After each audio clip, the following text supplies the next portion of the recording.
본문 말씀은 마가복음 1장 12절 13절 말씀입니다. 성령이 곧 예수를 광야로 몰아내신지라 광야에서 40일을 계시면서 사탄에게 시험을 받으시며 들짐승과 함께 계시니 천사들이 수종들더라. 오늘은 광야라는 의미에 대해서 살펴보겠습니다. 광야, 우리가 이 마가복음에서 말씀하고 있는 이 광야라는 단어는 헬라어 에레모스라고 쓰여져 있습니다. 이 에레모스를 살펴보면 혼자뿐이 외로운 쓸쓸한 살지 않는 이러한 의미로 사전에서는 해석하고 있습니다. 이 광야라는 단어가 마가복음에서는 굉장히 많이 나오고 있는데 그 중에서도 1장에서 아주 많이 나오고 있습니다. 마가복음 1장 3절에서 광야에 외치는 자의 소리가 있어 가로되 그 광야는 외치는 장소입니다. 그리고 그 외치는 목적이 그 광야에서 외치는 목적이 주의 길을 예비하고 그의 첩경, 그 주의 길을, 복음의 길을 평탄케 하는 일입니다. 1장 4절에서도 세례 요한이 이르러 광야에서 죄사함을 받게 하는 회개 세례를 전파하니 광야는 복음을 외치는 장소이기도 하고 또 광야는 죄사함을 받게 하는 회개 세례를 전파하는 그런 자리이기도 합니다. 그리고 오늘 본문 말씀 광야는 내몰리는 장소, 성령께서 곧 예수를 광야로 내몰아버리셨습니다. 내몰아버리는, 하나님께서 예수님을 광야라는 장소로 내몰아버리는 그러한 내몰리는 장소로도 해설을 하고 있고 13절에 광야에서 40일을 계셔서 사단에게 시험을 받으시며 광야에서 내내 사단에게 시험을 받으시는 그러한 장소이기도 합니다. 또 한글 번역에서는 좀 다른 번역을 했지만 헬라어 원어에서는 에레모스, 광야가 분명한 이런 구절들이 나옵니다. 1장 36절에 새벽 5일여 미명에 예수께서 일어나 나가 한적한 곳으로 가사 거기서 기도하시더니라고 할 때 한적한 곳이 에레모스입니다. 광야입니다. 1장 45절에 그러나 그 사람이 나가서 이 일을 많이 전파하며 널리 퍼지게 하니 그러므로 예수께서는 다시는 드러나게 동네에 들어가지 못하시고 오직 바깥 한적한 곳에 계셨으니 사방에서 그에게 나오더라. 예수께서는 바깥 한적한 곳에 계셨다. 이때 그 바깥 한적한 곳이 광야 에레모스입니다. 이때 바깥 한적한 곳에 계셨는데 그때 사방에서 사람들이 그의 예수님께 나아갔습니다. 그리고 1장 45절에 그러나 그 사람이 이 일을 많이 전파하였다. 그리고 널리 퍼지게 하였다. 그래서 예수께서는 다시 드러나게 이 동네에 들어가지 못하고 오히려 광야에 머물렀을 때 사람들이 광야로 찾아오는 그 장면을 설명하고 있습니다. 6장 31절 이르시되 너희는 따로 한적한 곳에 와서 잠깐 쉬어라. 제자들에게 잠깐 쉬라고 말씀하시는 그 장소가 바로 에레모스, 광야였습니다. 광야에서 쉬고 광야에 사람들이 모여들었고 그 광야에서 시험을 받으셨고 그 광야에서 복음의 길을 예비하셨다. 그리고 6장 32절에 보면 이에 배를 타고 한적한 곳으로 갈세라고 말씀하고 있습니다. 배를 타고 한적한 곳으로 가시는 장면. 그러니까 이때 한적한 곳이 광야입니다. 그리고 6장 35절에 때가 저물어 가매 제자들이 예수께 나와 여짜오되 이것은 빈들이요 때도로 저물어 가니라고 빈들이라고 말할 때 이때 광야 에레모스였습니다.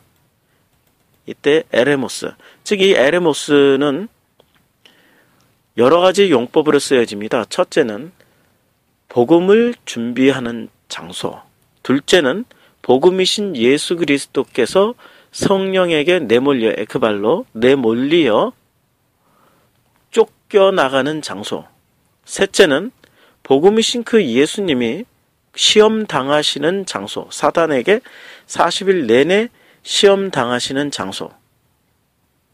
넷째는 따로 한적한 곳으로 번역되는 기도도 하시고, 그리고 광야에 계실 때, 동네에 있지 못하고 광야에 계실 때 사람들이 모여들었습니다. 사람들이 모이는 장소. 그리고 제자들에게 한적한 곳에 가서 잠깐 쉬어라라고 말씀하실 때 그 광야에서 쉬었습니다. 그리고 사람들이 복음을 많이 듣고, 그리고 그 복음을 들은 사람들이 모여든 장소가 바로 광야였습니다. 이것은 예루살렘 지향적인 요한복음이나 누가복음과는 매우 다른, 또 다른 마가만의 관점을 지금 말씀하고 있습니다. 사람 중심인 이 도시 지향적인 그러한 마가복음이 아니라 광야 지향적인, 광야 중심인 이 마가의 독특한 시각을 우리는 볼 수 있습니다. 마가는 이 광야에서 시험당하고 복음을 준비하고 복음을 전파하고 복음을 받은 사람들이 모여드는 장소이고, 그리고 쉬어야 될 공간으로 광야를 선택했습니다. 도대체 이 광야는 이스라엘 사람들에게 어떤 의미가 있습니까? 이 광야라는 본래의 말, 히브리의 말에서 이 광야라는 것은 카오스, 혼돈의 장소, 질서가 없는 무질서의 장소였습니다.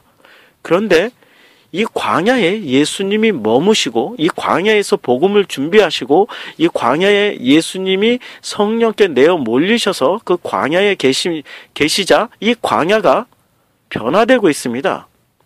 그 광야에 새로운 질서가 부여되고, 그 광야에 사람들이 쉴 만한 평화가 찾아오고, 그 광야에 놀라울 정도로 사람들이 몰려들고 있는 그러한 광야로 바뀌고 있다는 겁니다. 이 광야라는 곳은 대표적으로 출애굽한 이스라엘, 하비루, 아무것도 아닌 오합지졸들이 이 광야에 모였습니다. 40년 동안 그들은 광야에서 이스라엘 민족이 되는 훈련을 받았습니다.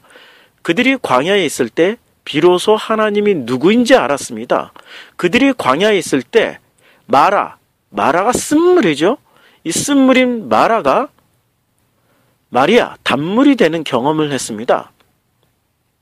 마리아의 어원이 마랍니다. 쓴물이 단물로 바뀌었습니다.